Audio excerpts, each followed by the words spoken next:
আসসালামু আলাইকুম, সবাই ভালো আছো?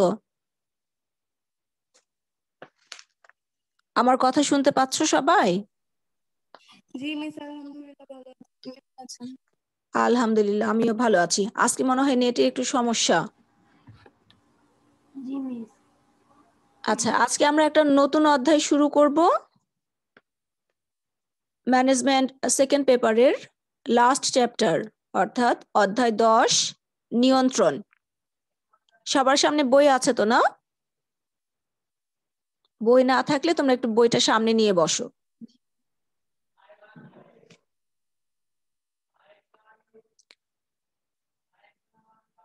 প্রথমে দেখো, নিয়ন্ত্রণের ধারণা, কনসেপ্ট অফ কন্ট্রোলিং। শুরুতেই ছোট্ট একটা গল্প দেওয়া আছে, মানে নিয়ন্ত্রণ কি এটা বোঝার জন্যই। গল্পটা আমি একটু পড়ছি। মিস্টার রতন বছরের শুরুতে সবাইকে নিয়ে বসে ঘটা করে পরিকল্পনা গ্রহণ করেন ও সবাইকে সেভাবে পরিকল্পনা বাস্তবায়নের জন্য উৎসাহিত করেন। সরি। বছর শেষে পরিকল্পনা বাস্তবায়নের হার 60% থেকে 70%-এর বেশি হয় না। এটাকেই তিনি স্বাভাবিক ধরে নিয়েছিলেন। প্রতিষ্ঠান বড় হওয়ায় তিনি 1 বছর আগে সদ্য MBA পাশ করা একজন গ্র্যাজুয়েটকে সহকারী হিসেবে নিয়োগ দেন। নতুন সহকারী বার্ষিক পরিকল্পনা নিলেও তাকে 4টা কোয়ার্টারে ভাগ করেছেন, অর্থাৎ সেই বার্ষিক পরিকল্পনাকে 4টি কোয়ার্টারে ভাগ করেছেন। প্রথম কোয়ার্টারে স্বাভাবিকের চাইতে 10% বৃদ্ধি ধরে টার্গেট নির্ধারণ পূর্বক কাজ তত্ত্বাবধানের ব্যবস্থা করা হলো। এতে কোয়ার্টার শেষে প্রকৃত বিক্রয় কি হয়েছে তা নিরূপণ করে বিচ্যুতি নিরূপণ ও বিচ্যুতির কারণ বিশ্লেষণ করে পরবর্তী কোয়ার্টারের জন্য করণীয় নির্ধারণ ও পরবর্তী টার্গেট ঠিক করা হয়েছে। বছর শেষে দেখা গেল পরিকল্পনা বাস্তবায়নের হার 90%। কার্যকর নিয়ন্ত্রণ ব্যবস্থা প্রতিষ্ঠিত থাকায় এই উন্নয়নের কারণ তা মিস্টার রতন বুঝতে পারছেন। এরপরে দেখো লেখা আছে যে নিয়ন্ত্রণ হলো পূর্ব নির্ধারিত আদর্শ মানের সাথে প্রকৃত কাজের, এখানে কার্যের লেখা আছে, তোমরা সহজ ভাষায় লিখতে পারো, কাজের ফলাফল তুলনা করে নির্ণীত বিচ্যুতি, অর্থাৎ প্রকৃত কাজের আদর্শ মানের সাথে প্রকৃত কাজের ফলাফল তুলনা করে যে বিচ্যুতি বা ভুলটা নির্ণয় হলো সেটাকে বলা হচ্ছে নির্ণীত বিচ্যুতি সংশোধনের কাজের ব্যবস্থা বিশেষ। এই লাইনটা তোমরা জ্ঞানমূলক প্রশ্নের জন্য দাগিয়ে রাখতে পারো যে নিয়ন্ত্রণ কি বা নিয়ন্ত্রণ কাকে বলে। ঠিক আছে, এই লাইনটাকে যদি আমরা আরো একটু সহজ করে বলি যে পরিকল্পনা বা আদর্শ মান অনুযায়ী যাবতীয় কাজ সম্পাদিত হচ্ছে কিনা তা যাচাই করে কোনো বিচ্যুতি থাকলে প্রয়োজনীয় সংশোধনমূলক ব্যবস্থা নেওয়ার কাজকে নিয়ন্ত্রণ বলে। ঠিক আছে, আমি এখন যে কথাটা বললাম এটা তোমরা একটু খাতায় লিখে নাও। আমি আবার বলছি, সবাই আমার কথা শুনতে পাচ্ছো? জি মিস। আচ্ছা, একটু জি লিখে মিস। নাও, একটু লিখে নাও নিয়ন্ত্রণ কাকে বলে। আমি সহজ করে বলছি, লিখে নাও। রেডি? জি মিস। আচ্ছা, জি মিস। পরিকল্পনা বা আদর্শ মান অনুযায়ী, পরিকল্পনা বা আদর্শ মান অনুযায়ী যাবতীয়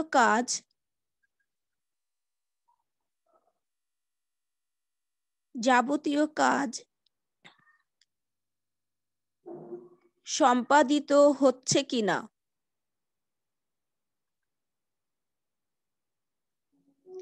সম্পাদিত হচ্ছে কিনা, কমা দাও,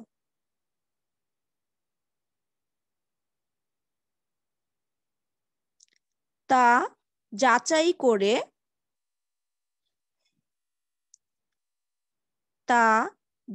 করে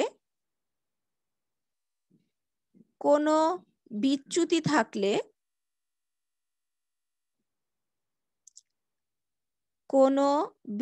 থাকলে প্রয়োজনীয়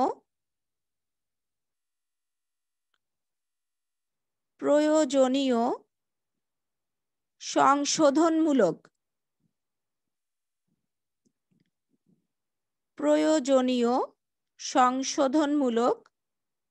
ব্যবস্থা নেওয়ার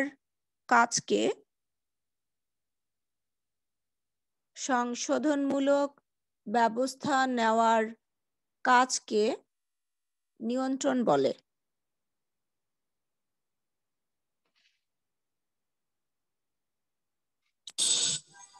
ধরো না 22-এর আগে আইসা পড়বো, 22-এর মধ্যে আমরা ঢাকায় থাকবো।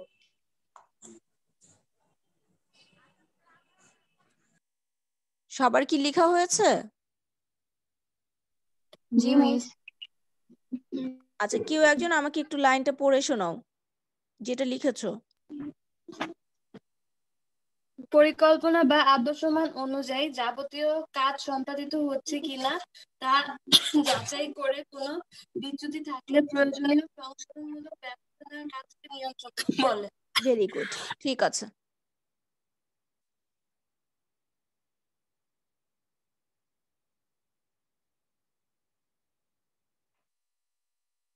অর্থাৎ এই লাইনটাকে যদি আমরা ব্যাখ্যা করি তাহলে আমরা এইভাবে বলতে পারি যে প্রতিষ্ঠানের মূল লক্ষ্য বা উদ্দেশ্য অর্জনের জন্য প্রথমে একটি পরিকল্পনা তৈরি করা হয়, ঠিক আছে।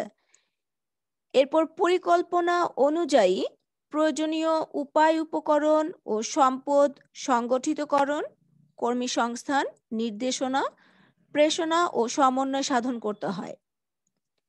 কিন্তু অধস্তন কর্মীরা সবসময় সব কাজ সঠিকভাবে করতে পারে না। প্রাকৃতিক, অপ্রাকৃতিক বিভিন্ন কারণে কখনো প্রতিকূল পরিস্থিতির সৃষ্টি হয়, তাই প্রয়োজন হয় নিয়ন্ত্রণের।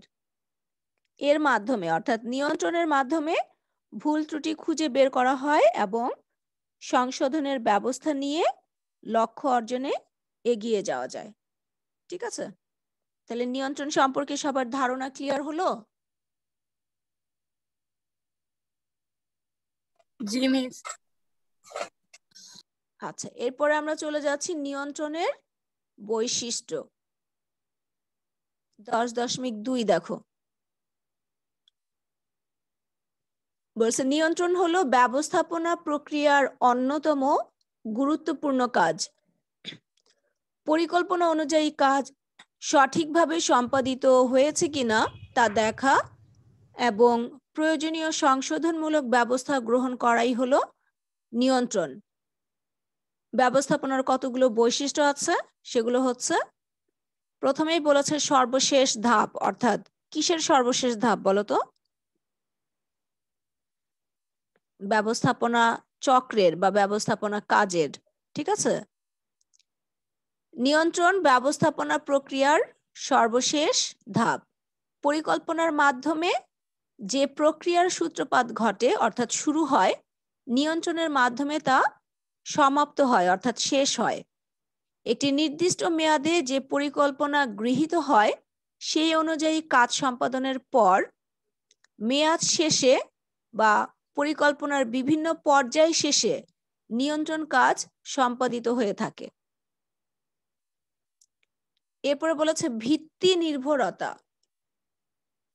নিয়ন্ত্রণ কাজ সবসময় কোনো ভিত্তি বা মান নির্ভর করে পরিচালিত হয়, অর্থাৎ আদর্শ মান নির্ধারণ করে সেই অনুযায়ী নিয়ন্ত্রণ কাজটা পরিচালনা করতে হয়। অর্থাৎ নিয়ন্ত্রণ কাজে ফলাফল তুলনার জন্য কোনো পূর্ব নির্ধারিত মান, ভিত্তি বা পরিকল্পনার প্রয়োজন হয়, অন্যথায় বিচ্যুতি নিরূপণ করা সম্ভব হয় না। এরপরে বলেছে কালান্তিক কাজ। কোনো নির্দিষ্ট সময় পরে পরে যে কাজ করা হয় তাকে কালান্তিক কাজ বলে। কোনো নির্দিষ্ট সময় পর পর যে কাজটি করা হয় সেটাকে বলা হচ্ছে কালান্তিক কাজ। নিয়ন্ত্রণ কালান্তিক কাজ কোনো প্রাত্যহিক কাজ নয়, অর্থাৎ দৈনন্দিন কাজ না নিয়ন্ত্রণটা। সেই কাল অবশ্য একদিন, সপ্তাহ, মাস বা বছর হতে পারে। অর্থাৎ সময় শেষেই কার্যফল পরিমাপ, পূর্ব নির্ধারিত মানের সাথে তা তুলনা ও বিচ্যুতি নিরূপণ শেষে সংশোধনমূলক কাজের ব্যবস্থা গ্রহণ করা হয়ে থাকে। এই কারণে নিয়ন্ত্রণকে কালান্তিক কাজ বলা হয়। আচ্ছা, এই পয়েন্টে একটু স্টার চিহ্ন দিয়ে রাখো, এই পয়েন্টে দিয়ে প্রশ্ন আসে। এর পরের বৈশিষ্ট্যটি হচ্ছে অবিরাম প্রক্রিয়া। যে প্রক্রিয়ায় একবার চালু হওয়ার পর কাজের সাথে মিল রেখে অব্যাহতভাবে চলতে থাকে তাকে অবিরাম প্রক্রিয়া বলা হয়। নিয়ন্ত্রণ কালান্তিক কাজ হলেও এটি একটি ধারাবাহিক ও অবিরাম প্রক্রিয়া। যেখানেই পরিকল্পনা অনুযায়ী কাজ চলে সেখানেই কাজের সাথে মিল রেখে নিয়ন্ত্রণ কাজও চলতে থাকে। এজন্যই নিয়ন্ত্রণকে একটি অবিরাম প্রক্রিয়া বলা হয়। ঠিক আছে, এর পরের বৈশিষ্ট্য হচ্ছে ব্যাপ্তি। নিয়ন্ত্রণের ব্যাপ্তি বা বিস্তার পরিকল্পনার মতো প্রতিষ্ঠানের সকল স্তরেই বিরাজমান। প্রতিষ্ঠানের মূল পরিকল্পনার আলোকে প্রতিষ্ঠানের বিভিন্ন স্তরে পরিকল্পনা প্রণীত হয়, অর্থাৎ মূল পরিকল্পনার আলোকে বিভিন্ন স্তরে পরিকল্পনা তৈরি করা হয়।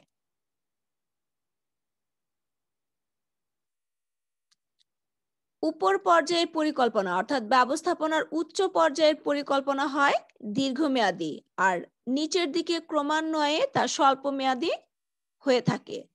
ফলে যেখানে পরিকল্পনার কার্যমেয়াদ বা অন্তর্বর্তী মেয়াদ শেষ হয় সেখানেই নিয়ন্ত্রণ কাজ পরিচালিত হয়।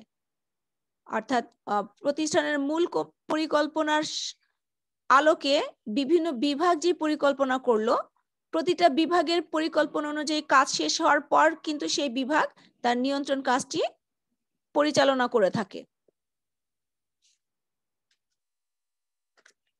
এ কারণে বলা হচ্ছে যে নিয়ন্ত্রণ প্রতিষ্ঠানের সকল স্তরে পরিব্যাপ্ত অর্থাৎ বিরাজমান।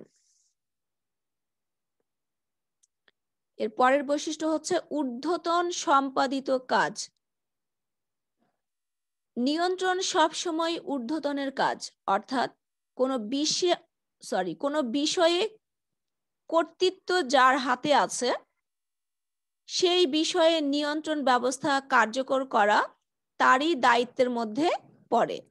অবশ্যই এক্ষেত্রে ঊর্ধ্বতন বলতে কোনো উপবিভাগ বা বিভাগীয় কর্মকর্তাকেও বোঝানো হয়, যার অধীনে কাজ সম্পাদিত হয়। অধীন ব্যক্তিদের কাজের নিয়ন্ত্রণ করা তারই দায়িত্বের অন্তর্ভুক্ত। ঠিক আছে, এখানে ঊর্ধ্বতন বলতে ব্যবস্থাপনার উচ্চ স্তরকে বোঝানো হয়নি। এখানে ঊর্ধ্বতন বলতে বোঝানো হয়েছে যে যাকে কোনো কাজের দায়িত্ব দেওয়া হলো সে অন্যদের দিয়ে যখন কাজটা করাবে, অর্থাৎ তার অধীনে যারা আছে তাদেরকে দিয়ে যখন কাজ করবে তখন সে হচ্ছে ঊর্ধ্বতন। আর অধীনস্থ ব্যক্তিদের কাজের নিয়ন্ত্রণ করা সেই ঊর্ধ্বতন ব্যক্তির দায়িত্বের একটি অংশ। অবশ্য এই বিষয়ে ঊর্ধ্বতনের নির্দেশনা থাকে, অর্থাৎ ব্যবস্থাপনার উচ্চ স্তর নির্দেশনা দিয়ে থাকে যে কিভাবে নিয়ন্ত্রণ কাজটি পরিচালনা করতে হবে। এর পরের বৈশিষ্ট্য হচ্ছে পরবর্তী পরিকল্পনার ভিত্তি। নিয়ন্ত্রণকে পরবর্তী পরিকল্পনার ভিত্তি বলা হয়। কেন বলা হয় দেখো, নিয়ন্ত্রণ প্রক্রিয়ার সর্বশেষ পর্যায়ে যে সংশোধনমূলক ব্যবস্থা গ্রহণ করা হয় তার মূলত বাস্তবায়ন ঘটে পরবর্তী পরিকল্পনার মধ্য দিয়ে, অর্থাৎ কার্যকর নিয়ন্ত্রণ ব্যবস্থা পরবর্তী পরিকল্পনার ভিত্তি হিসেবে গণ্য করা হয়। নিয়ন্ত্রণ ব্যবস্থায় নির্দিষ্ট করে দেয় পরবর্তী পরিকল্পনা কি হবে। অর্থাৎ বর্তমানে যে পরিকল্পনা নেওয়া হয়েছে এটা বাস্তবায়ন করার সময় বা বাস্তবায়ন করার পরে নিয়ন্ত্রণ কাজটা পরিচালনা করা হয় এবং তখনই ভুল ত্রুটিগুলো খুঁজে বের করা হয়। সেই ভুল ত্রুটি পরবর্তীতে যাতে না হয় সেই কারণে সংশোধনমূলক ব্যবস্থা নেওয়া হয়। এই যে সংশোধনমূলক ব্যবস্থা নেওয়া হলো এটাই হচ্ছে তোমার পরবর্তী পরিকল্পনার ভিত্তি হিসেবে কাজ করে। 1 মিনিট একটু হেডস আপ।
আচ্ছা, পরবর্তী পরিকল্পনার ভিত্তি, এই পয়েন্টটাও তোমরা একটু স্টার দিয়ে রাখো। এই পয়েন্টটা দিয়েও অনুধাবনের প্রশ্ন হয়।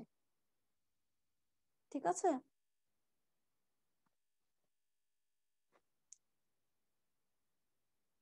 বৈশিষ্ট্যগুলো সবার কাছে ক্লিয়ার হয়েছে? জি মিস। কিন্তু মিস ওই যে ব্যাপ্তি আছে না, ব্যাপ্তির যে লাস্টের লাইনটা, এটা আমার কাছে কেমন যেন লাগতেছে, বুঝতেছি না ওরকম। কি কেমন বলো? কোনটা? এই যে ব্যাপ্তির লাস্টের লাইন, ফলে যেখানে পরিকল্পনার কার্যমেয়াদ বা অন্তর্বর্তী মেয়াদ শেষ হয়, তাই তো? জি মিস। আচ্ছা, বলছে ব্যবস্থাপনার উচ্চ স্তরে পরিকল্পনা হয় দীর্ঘমেয়াদী। এটা তো আমরা পড়েছি যখন ব্যবস্থাপনার স্তর পড়েছিলাম না, যে দীর্ঘমেয়াদী কিন্তু পরিকল্পনাটা তৈরি করা হয়। তারপর সেই দীর্ঘমেয়াদী পরিকল্পনা বাস্তবায়নের জন্য বা লক্ষ্য অর্জনের জন্য বিভিন্ন বিভাগকে দায়িত্ব দেওয়া হয়। ঠিক আছে? সেই মূল পরিকল্পনার আলোকে বিভিন্ন বিভাগ এবং উপবিভাগ তাদের পরিকল্পনা তৈরি করে। তাহলে নিচের দিকে পরিকল্পনা ক্রমান্বয়ে স্বল্প মেয়াদী হচ্ছে। ক্লিয়ার এইটুকুন? হ্যাঁ হ্যাঁ। হ্যাঁ হ্যাঁ। এখন যেই বিভাগের পরিকল্পনা যখন শেষ হলো, পরিকল্পনার মেয়াদ বলেছে যে কোন বিভাগ 1 মাসের পরিকল্পনা গ্রহণ করলো যে 1 মাসের মধ্যে আমরা এই এতটুকু কাজ শেষ করব। ঠিক আছে? তাহলে 1 মাস পরে ওরা দেখবে যে ওদের যেই লক্ষ্য ওরা নির্ধারণ করেছিল সেই লক্ষ্য কতটুকু অর্জন করতে পেরেছে। ঠিক আছে? আবার কোন বিভাগ হয়তো 2 মাসের জন্য পরিকল্পনা করলো। এই কারণে এখানে বলা হয়েছে যে পরিকল্পনার কার্যমেয়াদ, অর্থাৎ কত দিনের জন্য পরিকল্পনা তৈরি করা হয়েছিল সেইটা, বা অন্তর্বর্তী মেয়াদ শেষ হয়। যে গল্পের মধ্যে আমরা শুরুতেই পড়লাম যে বার্ষিক পরিকল্পনাকে সে 4টা ভাগে ভাগ করেছিল, অর্থাৎ 4 মাস 4 মাস করে। ঠিক আছে? না, 4 ভাগে করলে 3 মাস করে, যে 3 মাস 3 মাস 3 মাস, এইভাবে 3 4 12। 1 বছরের পরিকল্পনাকে সে 4টা পরিকল্পনায় ভাগ করছে 3 মাস অন্তর অন্তর। রতনের গল্পটা যখন আমরা পড়লাম নিয়ন্ত্রণের ধারণার মধ্যে,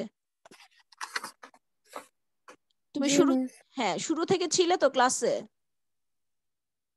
হ্যাঁ হ্যাঁ, তাহলে ওই যে 3 মাস পরিকল্পনা বাস্তবায়ন করার পরে কিন্তু সে আবার দেখেছে নিয়ন্ত্রণ কাজটা সে করেছে। এটাকে বলা হচ্ছে অন্তর্বর্তী মেয়াদ। ঠিক আছে? যে পরিকল্পনার কার্যমেয়াদ বা অন্তর্বর্তী মেয়াদ শেষ হয়, সেখানেই নিয়ন্ত্রণ কাজ পরিচালনা করা হয়। ক্লিয়ার কথা? জি মিস, এখন বুঝতে পারছি। আচ্ছা, আর কারো কোনো সমস্যা? বৈশিষ্ট্য নিয়ে কারো কোনো সমস্যা থাকলে আমাকে বলতে পারো। সরি। আচ্ছা, সমস্যা না থাকলে আচ্ছা, আমরা 10.3 এ চলে যাই, নিয়ন্ত্রণের গুরুত্ব।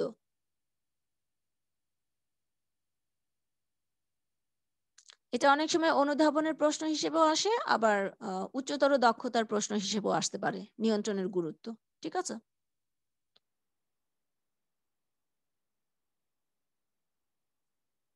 ব্যবস্থাপনার ক্ষেত্রে নিয়ন্ত্রণের গুরুত্ব অপরিসীম।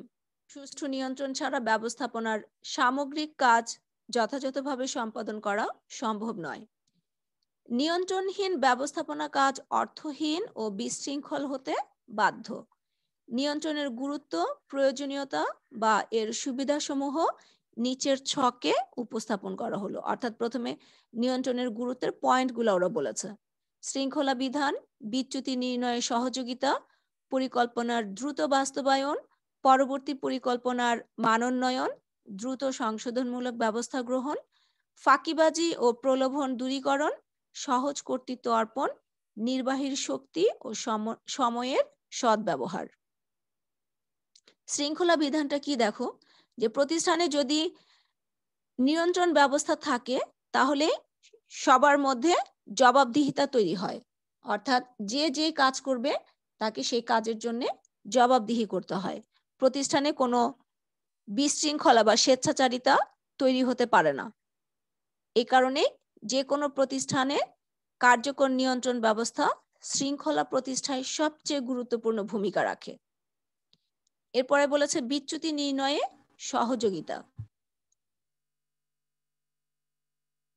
অর্থাৎ প্রতিষ্ঠিত মান, যে আদর্শ মান নির্ধারণ করা হয়েছিল সেই আদর্শ মান ও অর্জিত ফলের মধ্যকার বিচ্যুতির পরিমাণ দ্রুত নির্ণয় করা এবং সেই বিচ্যুতির কারণ নির্ণয় করতে সাহায্য করে হচ্ছে নিয়ন্ত্রণ। পরিকল্পনার দ্রুত বাস্তবায়ন, যে নিয়ন্ত্রণ ব্যবস্থা থাকার ফলে কর্মীদের মধ্যে জবাবদিহিতার মানসিকতা তৈরি হয় এবং স্বপ্রণোদিত হয়ে কাজ করার মনোভাবেরও উন্নয়ন ঘটে। তাছাড়া নিয়ন্ত্রণ ব্যবস্থা প্রতিষ্ঠানে থাকলে কর্মীরা কাজে ফাঁকি দিতে পারে না, ফলে পরিকল্পনার দ্রুত বাস্তবায়ন সম্ভব হয়। এর পরের পয়েন্টটি বলেছে পরবর্তী পরিকল্পনার মানোন্নয়ন। নিয়ন্ত্রণের মাধ্যমে শুধুমাত্র বিচ্যুতি নির্ণয় করা হয় না, বরং বিচ্যুতির কারণ নির্ণয় করে প্রয়োজনীয় সংশোধনমূলক ব্যবস্থা কি হতে পারে তারও নির্দেশ করা হয়, অর্থাৎ নির্দেশনা দেওয়া হয়। এরূপ নির্দেশিত সংশোধনমূলক ব্যবস্থার আলোকেই পরবর্তী পরিকল্পনা তৈরি করা হয়, যা অনেকটা বাস্তবসম্মত হয়। অর্থাৎ পরবর্তী পরিকল্পনার মান উন্নয়নে সহায়তা করে। এর পরের পয়েন্ট বলেছে দ্রুত সংশোধনমূলক ব্যবস্থা গ্রহণ।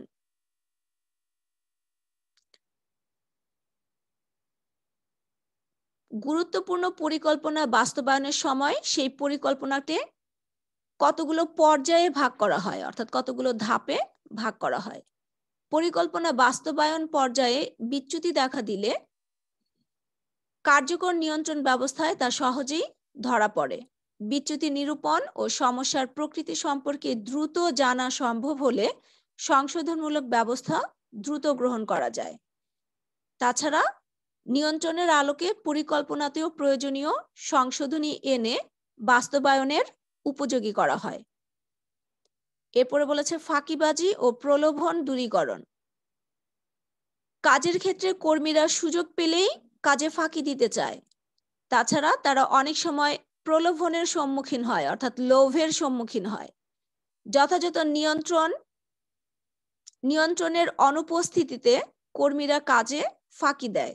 নিয়ন্ত্রণ না থাকলে অনেক কর্মীর পক্ষেই অন্যায় সুবিধা থেকে লোভ সংবরণ সম্ভব হয় না, অর্থাৎ অন্যায়ভাবে তারা কাজ করতে উৎসাহিত বোধ করে যদি নিয়ন্ত্রণ না থাকে।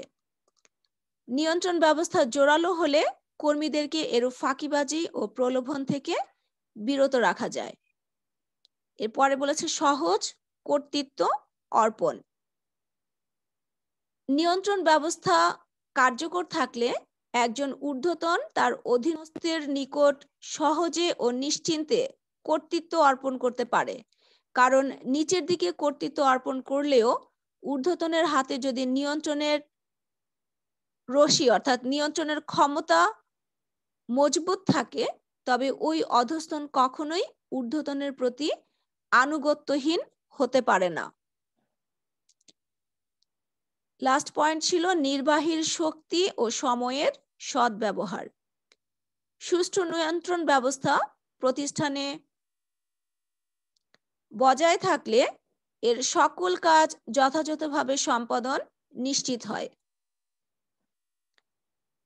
প্রতিষ্ঠানের বিভিন্ন কাজে অভ্যন্তরীণ নিবারণ ব্যবস্থা চালু করা হলে নির্বাহীকে নিয়ন্ত্রণের কাজে কম সময় দিতে হয়, যা নির্বাহী অন্য কাজে ব্যয় করতে পারে। আচ্ছা, অভ্যন্তরীণ নিবারণ, অভ্যন্তরীণ নিয়ন্ত্রণ ব্যবস্থা হবে।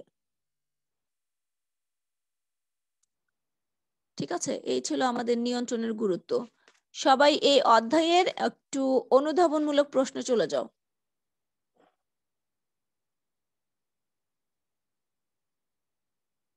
গিয়েছো? জি মিস। প্রথম প্রশ্নটাই পড়বা, নিয়ন্ত্রণ বলতে কি বোঝায়। অনুধাবনের প্রশ্ন হিসেবেও আসতে পারে, আবার প্রয়োগের প্রশ্ন হিসেবেও আসতে পারে। আমার বইতে 2 নাম্বার, সেটা হচ্ছে ব্যবস্থাপনায় নিয়ন্ত্রণ অপরিহার্য কেন, ব্যাখ্যা করো। মিলেছে? জি মিস। আচ্ছা, এরপরে আমার এখানে 5 নাম্বার, নিয়ন্ত্রণ পরবর্তী পরিকল্পনার ভিত্তি বিবেচিত হয় কেন। মিলেছে কিনা তোমাদের সাথে?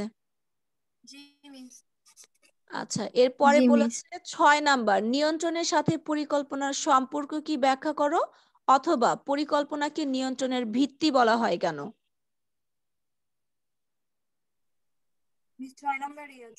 হ্যাঁ, 7 নাম্বার, নিয়ন্ত্রণকে জি মিস। কালান্তিক কাজ 6 বলা নাম্বার হয় কেন। আমাদের।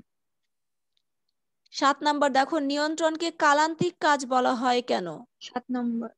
হ্যাঁ, এরপরে 8 নাম্বার হচ্ছে নিয়ন্ত্রণ কিভাবে দক্ষতা বৃদ্ধি করে। জি মিস। 9 নাম্বার, নিয়ন্ত্রণ একটি অবিরাম প্রক্রিয়া, ব্যাখ্যা করো।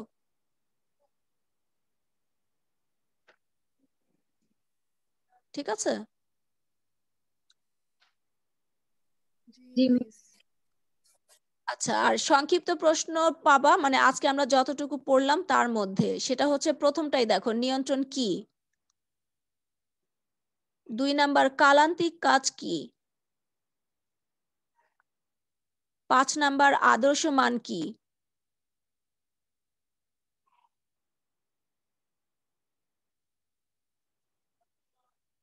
6 নাম্বার, কার্যফল পরিমাপ কি। আর 7 নাম্বার, সংশোধনমূলক ব্যবস্থা গ্রহণ কি।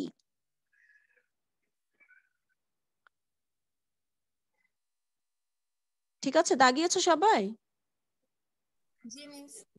আচ্ছা, বন্ধের মধ্যে জি এই মিস। আজকে নিয়ন্ত্রণের যতটুকু পড়লাম ততটুকু রিভিশন দিবা, আর যে প্রশ্নগুলো আমি এখন বললাম এই প্রশ্নগুলো শিখে ফেলবা, প্রশ্নের উত্তর। ঠিক আছে?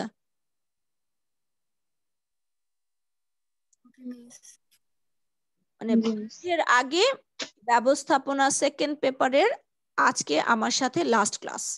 ঠিক আছে? এরপরে ইনশাল্লাহ একবারে বন্ধের পরে আবার আমাদের কথা হবে। আজকের পড়া নিয়ে কারো কোনো সমস্যা আছে কিনা, যে বুঝতে পারি নাই।